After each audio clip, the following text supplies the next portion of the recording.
The mission of Violence Interrupters is to mediate as many conflicts as we can mediate on the front end before any shots are fired. So far this year, in 2021, my Violence Interrupter staff have mediated around maybe 20 conflicts, which could have turned deadly, but we stepped in the middle and we worked things out with the different fighting, tribes or the different fighting, individuals that were involved in the potential conflict. And last year, Violence Interrupters mediated 66 conflicts in year 2020. And we don't just.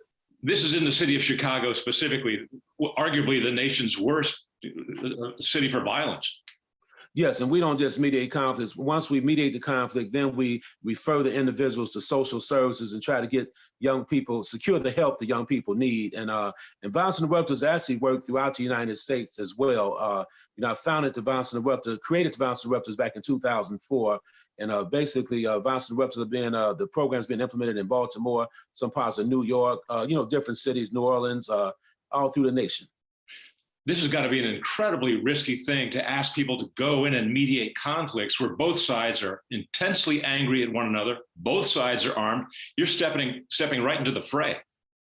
Yes, very dangerous work. It's volatile at times, but it's very important. We have a 40-hour training curriculum where we train violence interrupters in the do's and don'ts of gang mediation or conflict resolution. So we have highly trained and equipped individuals that know how to go into the concrete jungle and get results, in other words. But at the same time, I believe a lot of people, and this is just my opinion, people should stop faking, because there's no way to really mediate a conflict without some form of confrontation.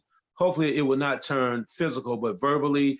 Guys are not just putting their guns down because you come trying to talk real smooth or cool to the guys. There's a science behind the work that we do. I just want to make sure that's very important for us to stress the science behind our work.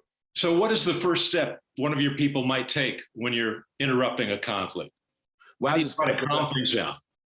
Yeah, I provided you with a recent story 2 weeks ago from the south side of Chicago. A young man had called me, and this is not even gang related. It's more interpersonal conflict. He purchased a building on 71st and Halsted on the south side of Chicago in the Inglewood community, which is a very violent community.